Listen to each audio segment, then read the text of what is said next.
All right. Our model is diabetes detection, and we are the red comets. 1 in 5 of more than 37 million people in the United States have diabetes, and they don't even know it. Diabetes is the seventh leading cause of death in the United States, and it is a very major problem that needs to be addressed. So we decided to create a model that can help predict diabetes so they can take appropriate action. 11.3% of the population in the United States have diabetes. 10.5% of the population in the world has diabetes. And there is a 0.03% chance of death if you have diabetes. It is not a very high lethality rate, but it is still a pretty big problem. So we had 9 variables in our data set. Our dependent variable was the outcome of diabetes, while our independent variables included BMI, glucose, pregnancies, blood pressure, skin thickness, insulin, age, and diabetes pedigree function, which is just the genetic probability of getting diabetes. So like all the other teams, we also had a bunch of challenges. One of our challenges was that our data was imbalanced, meaning it was biased towards non-diabetic people, and it wasn't evenly distributed among all of the data points.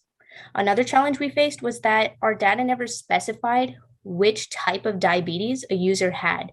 So our model can't predict whether a user has type 1 diabetes, which is genetic, type 2 diabetes, which is based on the user's lifestyle, or like gestational diabetes, which is caused by pregnancies. Also, it's very possible that the relatively small size of our data would be inadequate in predicting whether someone has diabetes on a large scale.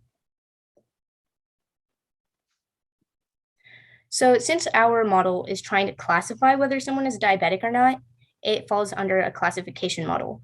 So we decided to test 4 different classification machine learning algorithms on our data to see which model would be the best for us. So the first one we tested was random forest, which is basically a bunch of decision trees that act together as an ensemble. So each decision tree spits out a class prediction, and the class with the most votes ends up being the model's prediction. So for us, the random forest model was an average model. It produced okay results, and it didn't take too long to compute, but it was just average, and we were still looking for something better. So next, we tested out the support vector machine model. And this is basically a supervised machine learning model that tries to find a hyperplane that distinctly classifies the data points. So for us, SVM took way too long and didn't really show good enough results to get our consideration. So next we tried out the KNN model, which is basically a classification method for estimating the likelihood that a data point will become a part of a group based on what group the data points around it belong to. And KNN was by far the best model we had. Even after all of the hyperparameter tuning for each and every model, KNN consistently showed the best results, and it didn't take too long to compute. And last but not least, we tried out the neural network model, which is basically a method in AI that teaches a computer how to process data similar to the human brain. However, the neural network model didn't really work for our data as it had one of the worst accuracy, recall, and precision values out of all of the models we tested. The model we chose was the KNN model because it displayed the best results out of the 4 models Sahitha talked about. The KNN model stands for the K nearest neighbor models. It works best in small data sets, and you don't need to train the data. Next slide, please. Thank you. So our website outlines our entire project. It gives us an in-depth look at the investigation and includes all of the work and research we've done on diabetes. On the website, it includes our data and what we did with our data, the different models we used to plot our data, a detailed timeline of everything we did, and our team who worked on the project. As I previously stated, our goal is to be able to predict diabetes. The user will fill out several questions about themselves, such as blood pressure and glucose level, and our product will take that input and predict whether that person is diabetic or not. To make our model, we first had to get a data set. Once we got our original data from Kaggle.com, it was a really good set, and we decided to use that one. And at first, the data didn't have any null values, but once we took a closer look, we saw that there were zeros in places where there shouldn't be, like in someone's blood pressure. To solve this, we replaced the zeros with the mean value of that section. After this process, we were left with clean data that we could use to get an accurate machine learning model. So here are just some of the visualizations we made to better understand what the data was trying to tell us. So the first bar graph shows the missing values after we replaced. So basically we replaced all the zero values with missing values first, and then replaced the missing values with the mean values. So this just shows the missing values for each and every feature. Next, we have a donut chart that just shows the percentages of healthy versus diabetic people. And as you can see, there are a lot more healthy people in our data than diabetic. And the third one is a heat map that just shows the correlation between each and every feature.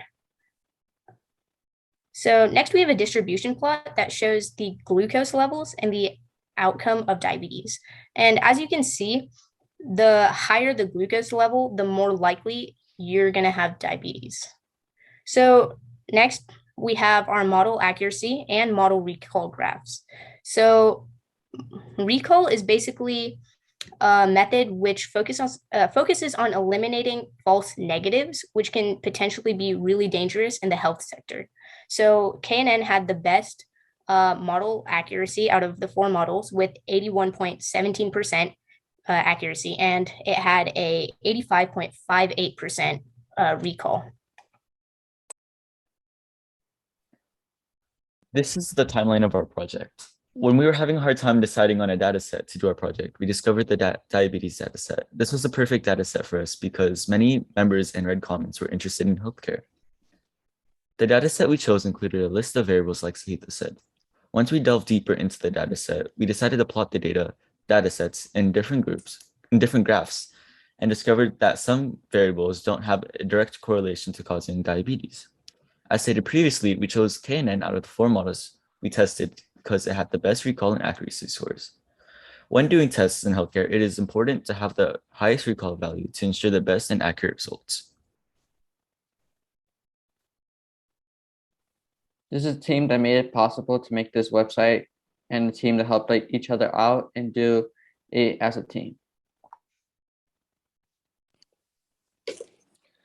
Our hypothesis that we can show if someone has diabetes was successfully tested by using machine learning models to deduce if someone has diabetes according to their symptoms.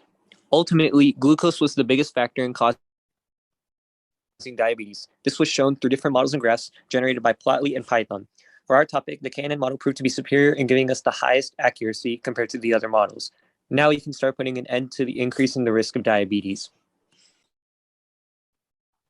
Our team made the best effort to make a model, but as much as we struggled and to learn the process, we still made a good model. Thanks to our team leader, we wouldn't be able to learn and be able to do this.